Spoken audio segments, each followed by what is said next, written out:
So basically क्या है बच्चों की पावर शेयरिंग एंड फेडरलिज्म जो चैप्टर था उसके अंदर तो फैक्ट बेस्ड क्वेश्चन थोड़े ज़्यादा देखने को मिलते हैं, लेकिन जब बात आती है इस लेसन की जेंडर, रिलीजन एंड कास्ट से रिलेटेड, तो सोसाइटी से रिलेटेड कुछ क्वेश्चन जो होते हैं ना वो ज़्यादा इस लेसन से आपके एग्जाम में पूछे जाते हैं। तो काफ़ी इंपॉर्टेंट लेसन है, बड़े ध्यान से देखिएगा, इंपॉर्टेंट क्वेश्चन मैं आपके लिए लेके आया हूँ। तो चलिए फिर बिना किसी देरी के साथ शुरू करते हैं आज की इस वीडियो को। My name is Shahrukh Saifi and welcome to the channel simplifying exams.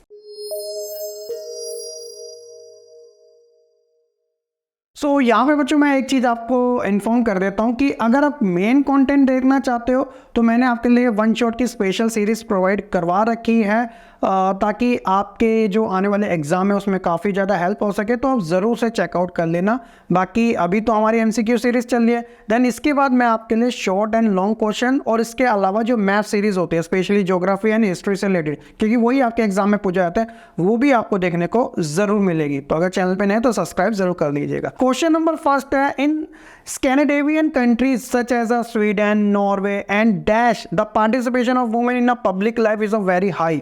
तो स्कैंडिनेवियन कंट्रीज़ की बात हो रही है, ये स्पेशली आपको नॉर्दर्न यूरोप में देखने को मिलेगी। तो कुछ कंट्री के एग्जांपल ऑलरेडी यहाँ पे मेंशन है, स्वीडन, नॉर्वे।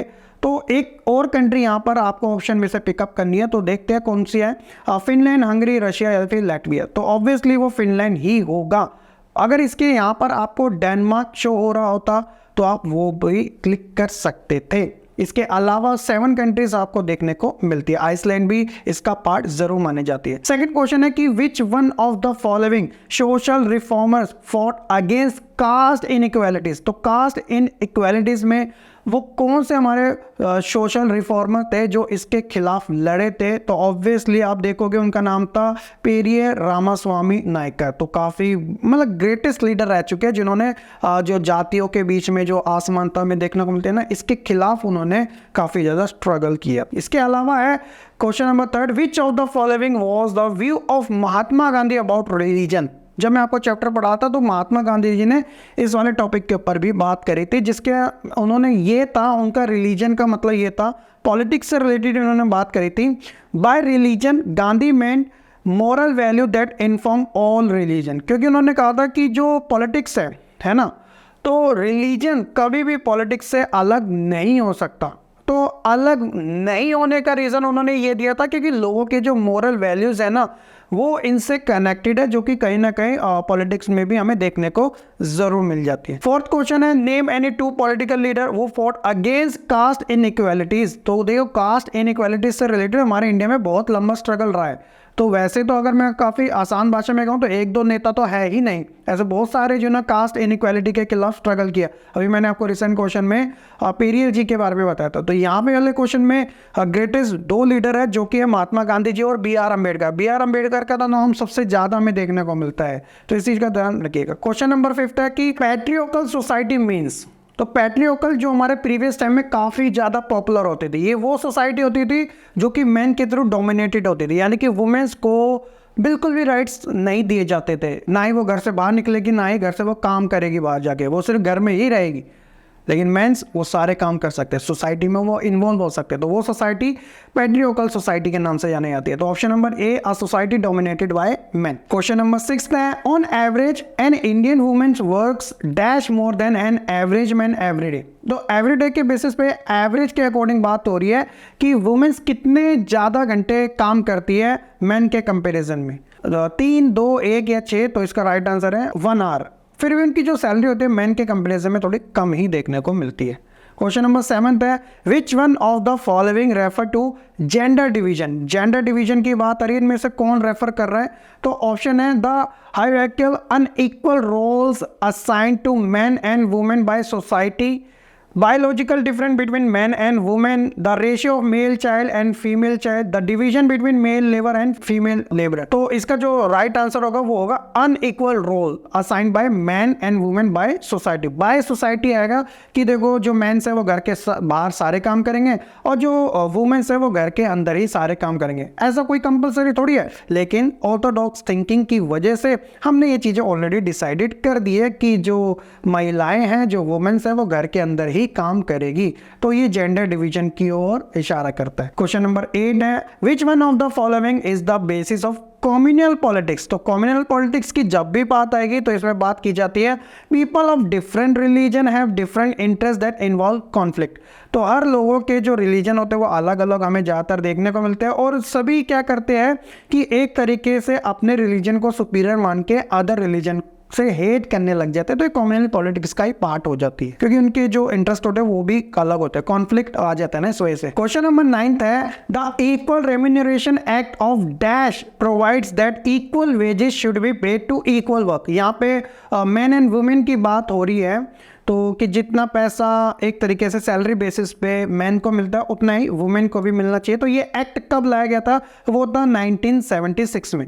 बट एक्चुअल में अभी भी ये प्रैक्टिस नहीं किया जाता। जो सैलरी होती है, हालांकि एक्ट बना है बट फिर भी वुमेन्स को लेस ही पेड किया जाता है, जबकि वो ज़्यादा काम भी करती है, 1 घंटा ज़्यादा एवरेज के बेसिस पे बात हो रही है। क्वेश्चन नंबर 10 है, the percentage of elected women member in Lok Sabha has crossed 10% of its total strength for the first time in dash। तो वो था साल 2009 का टाइम। 10% से थोड़ी ज़्यादा स्ट्रेंथ हमें देखने को मिली थी। अब आप मानोगे कि लोकसभा में 543 लोकसभा के मेंबर होते हैं जिन्हें हम एमपी के नाम से जानते हैं, और रेशियो बहुत ही ज़्यादा कम देखने को मिलता है।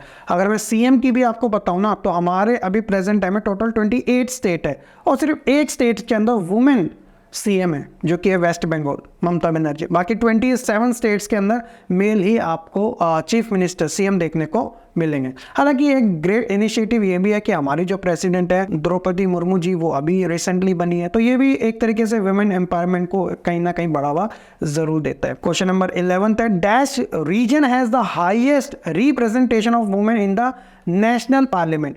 तो स्पेशली हमें वो नॉर्डिक कंट्रीज में देखने को मिलता है। नॉर्डिक कंट्री वही है जिसका हमने जिक्र क्वेश्चन नंबर 1 में किया था, स्कैंडिनेवियन कंट्रीज के बारे में, जिसके अंदर फिनलैंड हो गया, स्वीडन हो गया, डेनमार्क हो गया, ऐसी कंट्री हमें देखने को मिलते हैं जो कि नॉर्दर्न यूरोप का पार्ट है। तो ये वैसे भी ना, आप HEDI की रिपोर्ट देखोगे, इन कंट्री का नाम हमेशा टॉप 10 में ज़रूर आपको देखने को मिलेगा। उसी तरीके से पार्लियामेंट में, क्योंकि वुमेन एम्पावरमेंट आपको ज़्यादा यहीं पर ही देखने को मिलता है। सेक्स रेशियो जो होता है ना, वो भी काफ़ी अच्छा खासा देखने को मिलता है फीमेल के फेवर में। एजुकेशन ज़्यादा है। क्वेश्चन नंबर 12 है, dash of seats in local government bodies in panchayat and municipality are now reserve for women. तो कितना है? वो 1/3 का रेशियो दिया गया है। ये ग्रेट इनिशिएटिव है वुमेन्स के लिए, जो कि स्पेशली हमें लोकल लेवल की गवर्नमेंट में देखने को मिलता है कि हर तीसरी सीट पे एक वुमेन ही रिजर्व्ड कैंडिडेट है, वो ही कंटेस्ट कर सकती है election. Name any 2 country where women's participation in public life is very high. तो स्वीडन एंड फिनलैंड, वही नॉर्डिक कंट्रीज के बारे में बात हो रही है, स्कैंडिनेवियन। क्वेश्चन नंबर 14 है कि विच one of the following is a form of communalism. तो कम्युनलिज्म की जब भी बात आएगी तो वायलेंस इसके अंदर आता है, राइट्स आते हैं, मैस्केयर आते हैं। तो एक तरीके जो सोसाइटी को बांटने का काम करते हैं, तो वो कम्युनलिज्म की ओर ही इशारा करते हैं कि अपने आप को सुपीरियर मानना और दूसरे को अपने से नीचे मानना, और सोसाइटी में डिस्क्रिमिनेट करना कि अगर हमारे फेवर में बात है तो हम उसके लिए बिल्कुल खुश रहेंगे, अगर हमारे अगेंस्ट है तो हम इसको प्रोटेस्ट करेंगे। तो ये कहीं ना कहीं कम्युनलिज्म की ओर ही इशारा करता है। क्वेश्चन नंबर 15 है, which one of the following refer to a feminist. तो फेमिनिस्ट एक अप्रोच है, एक आइडियोलॉजी है, जो अभी रिसेंट टाइम में काफ़ी तेजी से भी ग्रो होती जा रही है, और एक फेक फेमिनिस्ट का भी टैग कहीं ना कहीं हमें देखने को मिलता है। बेसिकली फेमिनिस्ट जो है वो इस बारे में बात करते हैं कि जितना स्टेटस मैन का है उतना ही स्टेटस वुमेन का होना चाहिए। जैसे अगर सैलरी 20,000 मेल को मिल रही है तो 20,000 फीमेल को ही मिलनी चाहिए सेम वर्क में। जितना ज़्यादा प्रेफरेंस दी जाती है मेल को सोसाइटी में, उतना ही ज़्यादा प्रेफरेंस दी जानी चाहिए फीमेल को भी। इन्वॉल्वमेंट को लेकर भी बात होती है, तो इक्वालिटी को लेकर, तो ये फेमिनिस्ट है। अ वुमेन और a man who believes in equal rights and opportunity for women and man, तो ये फेमिनिस्ट आइडियोलॉजी की ओर ही बात करते हैं। क्वेश्चन नंबर 16 है, an institution in which 1/3 of seat are reserve for women in India. तो उसे हम पंचायती राज के नाम से जानते हैं, जो कि स्पेशली लोकल गवर्नमेंट का ही पार्ट है और रूरल एरिया में सबसे ज़्यादा हमें देखने को मिलता है। क्वेश्चन नंबर 17 है, dash are those laws that deal with family related matters such as a marriage, divorce, adoption, inheritance. तो ये हम कहते हैं ना फैमिली लॉज, जो कि घरेलू जो कानून होते हैं ना, जिसके अंदर डिवोर्स हो गया, मैरिज हो गया, ये सारी चीज़ें इन्वॉल्व होती हैं। क्वेश्चन नंबर 18 है, there is a no official religion in, Sri Lanka का ऑफिशियल रिलीजन है, इंग्लैंड का भी है, पाकिस्तान का भी है, लेकिन इंडिया का नहीं है क्योंकि इंडिया एक सेकुलर कंट्री है। तो यहाँ पे कोई भी रिलीजन, चाहे वो मेजॉरिटी में हो या फिर माइनॉरिटी में हो, उसको एक तरीके से ऑफिशियल रिलीजन का स्टेटस नहीं मिला, और एक सेकुलर कंट्री में ऐसा ही हमें देखने को मिलता है। और आप ये भी कह सकते हो कि इंडिया एक डाइवर्स पॉपुलेशन वाला देश है, यानी कि यहाँ पे अलग अलग रिलीजन, कास्ट, लैंग्वेज सब है, तो इस वजह से इसका ये भी एक रीज़न हो सकता है। क्वेश्चन नंबर 19 है, choose any one of the following for the given statement. Sexual division of labour के बारे में बात हो रही है स्टेटमेंट से रिलेटेड, तो इसमें बात की जाती है कि all the domestic work is done by the women of the family. तो ये एक तरीके से सेक्सुअल डिवीजन की बात की जाती है। इस वजह से तो आप देखते हो कि सोसाइटी के अंदर वुमेन्स का रोल थोड़ा कम ही देखने को मिलता है as compare to man. Literacy rate में भी कहीं ना कहीं मेल ही ज़्यादा आपको देखने को मिल रहा है, वुमेन आपको कम देखने को मिलेगी। तो ये सेक्सुअल डिवीजन के बेसिस पे बात की जाती है। लास्ट क्वेश्चन है, mark the correct statement of gender division को लेके, तो वो है gender division is based on social expectation and stereotypes. तो वो कोई बायोलॉजिकल टर्म्स नहीं है कि हाँ भाई कुदरती चीज़ें हैं कि जो वुमेन्स हैं वो घर का ही काम करेगी, तो ऐसा ज़रूरी नहीं है। ये तो हमने सोसाइटी के नॉर्म्स की वजह से कहीं ना कहीं ये अपनी स्टीरियोटाइप थिंकिंग, अपनी expectation, Orthodox thinking, prejudice thinking, ये सारी चीज़ों के बेसिस पे हमने इन सेक्सुअल डिवीजन या जेंडर डिवीजन को कहीं ना कहीं ज़्यादा प्रमोट कर डाला है, जिस वजह से हम। बट एक अच्छी बात ये भी देखना मिलता है, जैसे जैसे एजुकेशन ग्रो होती जा रही है, कहीं ना कहीं ये चीज़ों में भी हमें कहीं ना कहीं कमी देखने को मिल रही है। आज वुमेन्स का पार्टिसिपेशन थोड़ा ज़्यादा हो चुका है, पहले के कंपेरिजन में टेक्नोलॉजी ग्रो हो चुकी है और लोगों की थिंकिंग भी बढ़ चुकी है। बट कभी ना कभी कुछ ना कुछ ऐसा हो जाता है कि जिस वजह से बार बार जेंडर इशू जैसा टॉपिक हर बार सोसाइटी के अंदर पैदा हो जाता है। खैर, ये सारी चीज़ें थी जेंडर, रिलीजन एंड कास्ट से रिलेटेड हमारे टॉप 20 क्वेश्चन। ऑल्सो कि बच्चा आपको काफ़ी अच्छे तरीके से समझ आ चुके होंगे। स्टिल कोई डाउट है कमेंट सेक्शन में ज़रूर बताइएगा, और वीडियो को लाइक, कमेंट, शेयर करने के साथ चैनल को सब्सक्राइब करना बिल्कुल ना मिलेगा। मिलते हैं अपनी नेक्स्ट वीडियो में, तब तक के लिए खुश रहें, पढ़ते रहें और ऐसे ही आगे बढ़ते रहें।